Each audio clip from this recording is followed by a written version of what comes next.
Welcome to Boot Dusseldorf 2025. I'm Toby Hodges. This is the world's biggest indoor boat show. There's 16 halls of this, over 200,000 people.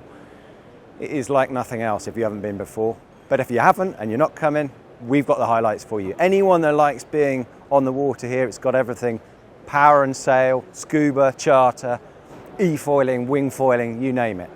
Anyway, we've toured this hall especially, hall 16, full of the latest sailing yachts. I'm going to give you the highlights of some of those now. And then in time, we'll bring you full tours of all the new launches. So keep watching Yachting World's YouTube channel. So here is one of the key new launches at Dusseldorf for me, Benetto's first 30. 1977, Benetto launched the first boat. It was a first 30. And now they're back with what is a very, very different one. Why is it new? Why is it interesting? Because Benetto are pushing for what they are describing as effortless joy of planing for everyone. It's a planing sports boat. And to do that, you need to make it a nice shape. It's a Sam Manard design. If you know him, IMOCA's Class 40s, he makes some pretty hot designs. Seascape build it to a very key weight. They've kept that weight to 3 tons or even under. And that means it's going to go like a skimming dish. So in the cockpit, you'll see straight away, it's not a racing boat. You can race it, but it's configured to be able to cruise easily as well. You can get that tiller out the way. There's plenty of space in the cockpit, and the sheets and running rigging, easy to manage. And anyone that's sailed a planing boat before knows it's a lot of fun. You don't often go from a planing boat back to a displacement boat. So this looks like a lot of fun. We'll show you the whole shape, we'll give you a whole tour of the boat, and hopefully we'll sail the boat. But the other key fact about it, it's meant to be affordable. So they strive to make it 100,000 euros. They've kept that. The first 50 boats are sold for this year. Let's have a look on board. A year ago at the Dusseldorf Boat Show, Grand Soleil talked about a new project, the Grand Soleil Blue. It's their green version, basically. So what you're looking at here is a super cool, modern, contemporary hull design from Matteo Poli, who's been doing the current Grand Soleil range. But this one is a Grand Soleil with quite a big difference.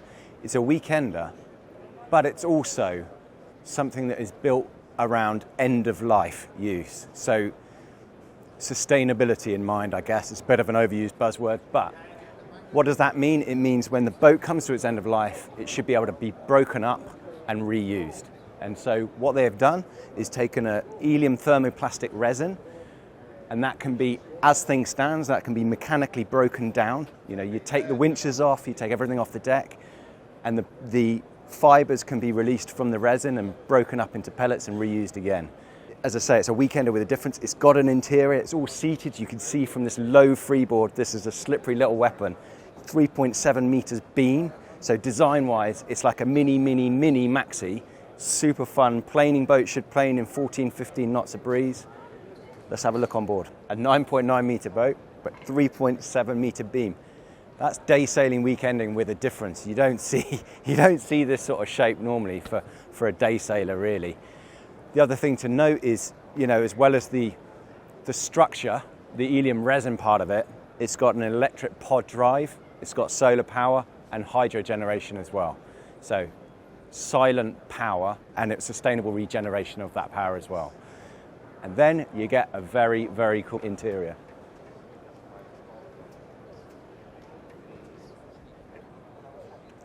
Dragonfly 36 performance. This is one I'm excited about. 2 years in development. Dragonfly didn't tell anyone. They've come here to the show, and it is a beast. It is a fast cruising trimaran with lots of versatility. 4 years ago, they came here with a 40. Within that time, they've built and designed this one, and it's got a lot of those features in there, including the speed. This will pretty much match the speed of that. You'll be cruising in double digits, and you'll be able to reach up to 25 knots, probably without even struggling. You can sail it short-handed. The floats will fold in to narrow to that main hull, and they've put a lot of development into those folding floats. So they're now composite arms, it's lightweight, and yeah, it's just a boat I would just love to go sailing on, and I hope to do so. Richard, the guy holding this camera, and I know how much fun these are to sail. And yeah, I think this one is going to be so much fun. And I'm not the only one, because 17 have already sold without anyone knowing about it. Key features on deck. You get a big cockpit, nice long benches in the cockpit, because the lines, the winches, the handling are brought back to these pedestals, easy to manage while you're on the wheel. The lines themselves squirrel away into tail lockers. The engine right aft here in this hatch keeps the noise and smell out of the interior. And then one of the best features, hang on, before I tell you that, you can have it performance rigged or standard rigged, so you can really add turbo to this, but it's still easy enough to manage short-handed. Yeah, the best feature, heated helm seat. Never seen that before on a boat. Luxury. It's not all about the big expensive yachts. If you like your dinghies like me, come into Hall 15, Dusseldorf Boat Show. 2 years ago, Birdie Fish, French company, launched this beast. Two-handed, fast foiling dinghy, which you can hit 25 knots on. They've now come here with the Birdie Fish S, scow-shaped solo version. Again, it uses retractable foils, nice big carbon foils here, retracting T-blade, rudder blade there, and it's just about easy, fast, foiling fun. So those that haven't tried it before, if you've sailed a laser, if you know how to tack and jibe, you should be able to sail this. You can beach launch it. It only weighs 100 kilos, so you can stick it on top of the car. You put the foils inside the hull. It's 10 meters squared, square top main, 10 meters squared. So it's easy to handle, but you'll get good speed, and it looks like a lot of fun. What a great chance this is to get aboard a proper custom yacht here at Dusseldorf Show. This is the Best-of-Air 54 Micmac. It's built by the specialists, KM Yacht Builders in Mackham.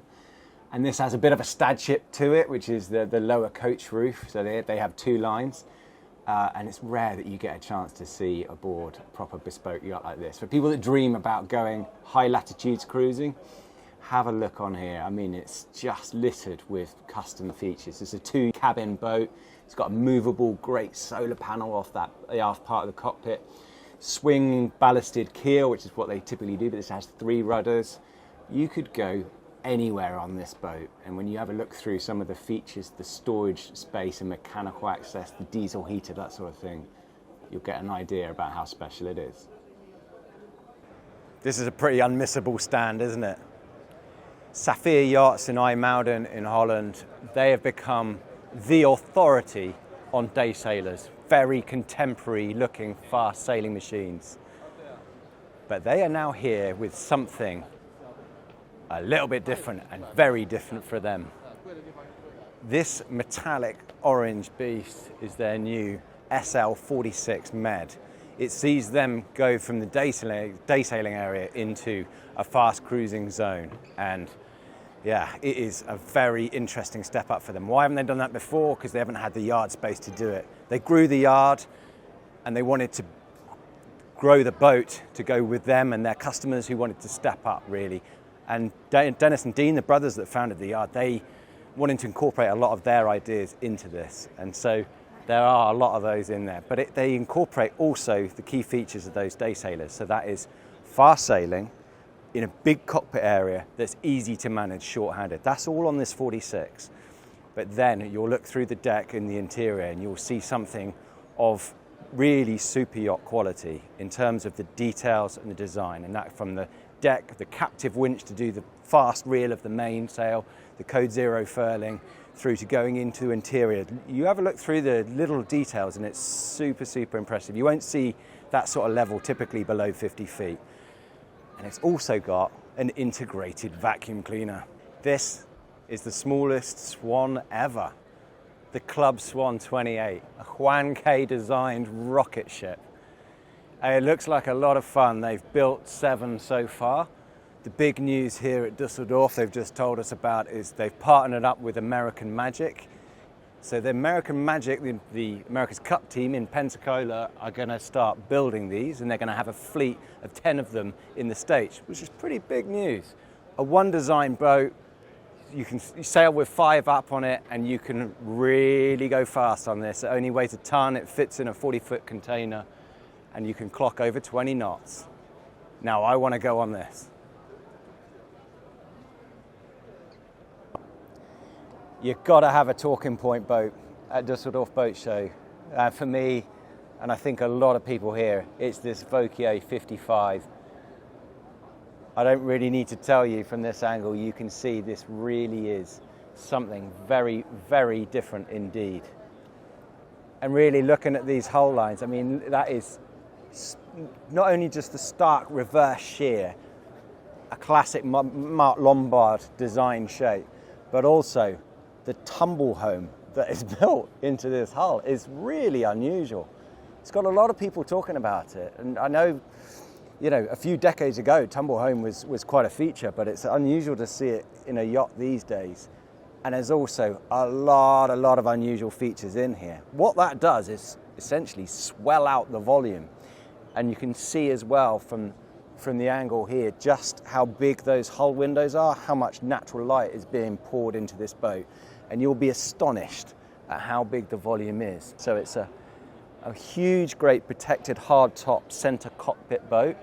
You steer from the center as well, and once you go inside, the level of detail is very, very impressive. It's not only a huge boat, it has a lot of mechanical access. There was 4 of us standing in the engine room. Can you believe that?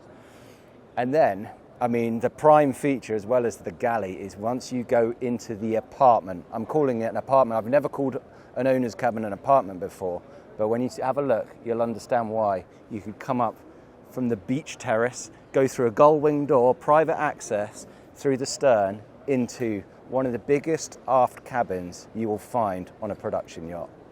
It's pretty amazing.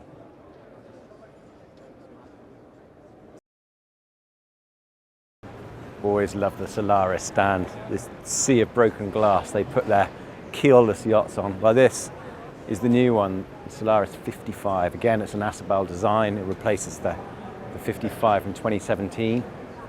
Bit more beamy, bit more volume, longitudinal, tender garage in there, bit more space felt throughout, but yeah, premium Italian cruiser, an Italian stallion. We'll give you the full tour in time. I always like finding bits going on in this Hall 17 as well, and Foil Drive, if you haven't heard of them, Australian brand, and you would have heard of e-foiling. You would have seen e-foiling boards where they put the foil, the motor in the foil, and the battery in the actual board, but they're heavy. You know, they're typically around 30 kilos. Now, what Foil Drive invented about 4 years ago now is to use your existing foil gear, so anyone that's done pro surf foiling, wing foiling, that sort of thing, or even moth foiling, you can use your existing gear and then clamp the foil onto it. So the battery is just this pack here at the top of, that fits on the top of the head of the mast of the foil, and I'll show you another pack bit of it there, but that essentially means it's 5 kilos, or even on the lightweight version, 3.5 kilos. And then the best bit of it is when this is not turning, this is out of the water, because as you foil, that lifts out of the water and you're off. You're surfing, you're wing foiling, you're sailing, and you're foiling without needing the prop, which is just on the end of your thumb when you do want it. It's a throttle control like that. Very cool idea. Check out Foil Drive. And now for something else, a bit more different. Think of X-Yachts, they've got plenty of pedigree, 46 years they've been building, and you probably think of them as the racing boats they used to build, but they've been focused heavily on cruising yachts in recent years. They're now saying they want to get back into planing again, back into racing again. So they've come here with this XR41. A lot of time and investment into the design of this boat, tens of thousands of iterations of putting it through computer modeling, and they've geared it up with professional race crews and that sort of thing. And it is a crewed racing boat designed to be very hot in ORC racing. It's also a pretty cool looking hull shape, isn't it? I mean, that is a different looking bow shape. It's not just the bow shape. You know, it's got that knuckle in it, it's very dry forefoot, very flat run, loads of form stability in there. And if you look at the aft, there's The transom has a bit of a V shape in it. The actual waterline length, you can see, is very, very long. And what I'm told is that will, as the boat heels, it sits on a certain heel angle and just flies. So they've only just started sailing this boat. One of the first sea trials they did, they hit 18 knots. Well, that's not bad. And also they've done some clever things with the interior, which is quite modular. So you can cruise with it. It will have an afterlife. It will have a fitted interior, but you can take pretty much all of it out, all of the bits that could get damaged if you are racing it and dragging sails through it. I haven't been able to have a look on board yet, but hopefully I will when the queue dies down.